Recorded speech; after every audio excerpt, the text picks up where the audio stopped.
everybody that I talk to wants to leave that 9 to 5 job.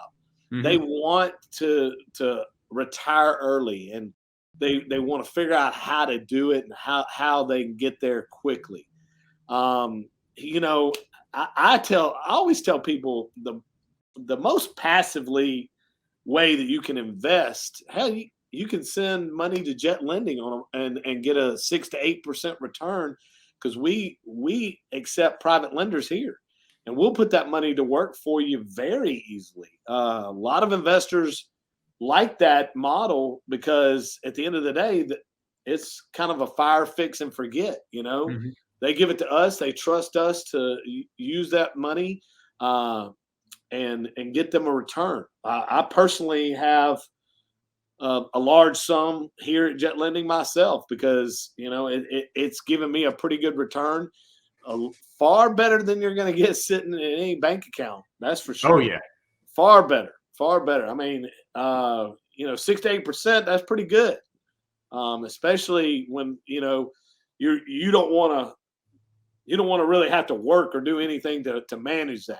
And you're not worrying about Russian events or economic cycles, little Yeah, tweets from Elon Musk or whatever, absolutely. triggering a yo-yo effect on the market. Absolutely. So that's a consistent, uh, passive flow of money that's coming in every month.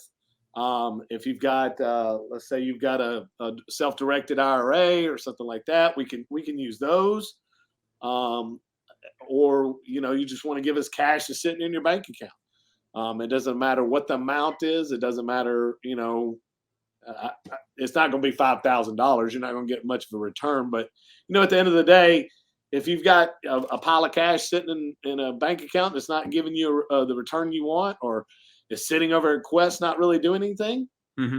send it over to us. We'll put Well, it to when you're work for talking you with these quick. investors and they're saying they want to quit their 9 to 5, which I mean I totally empathize with. That was me. Yeah, Um, we talked about that too.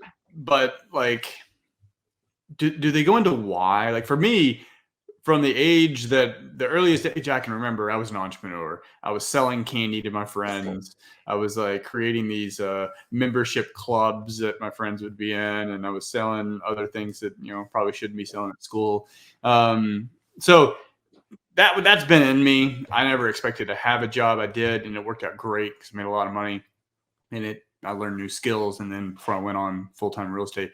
But is there any common themes that you're seeing outside of maybe they just don't like it, it doesn't fulfill them, and I think a lot. I think times have changed as far as, and this is my opinion. I think times have changed as far as people and the freedom that they want to have, to be able to maneuver and do things that they enjoy and do it sooner than 65 years of age. I mean, oh yeah. you work so hard your whole life, and by the time you get to 65 and get a retirement or whatever you're trying to do in your 9 to 5 job, at the end of the day, you only got a few years left. I think people are. 70% of your entire life will be spent working and sleeping, Yes. and you can't change sleep.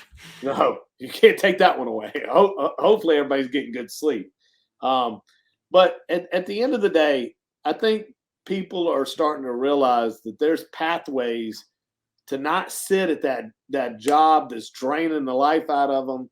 They want they want a way that they can go enjoy their kids, go enjoy time with their families, and be able just to have time. Time is Mhm. the one commodity that we can't get more of, and that's been I guess the general theme to everybody I've interviewed, the 25 podcasts that I did last year.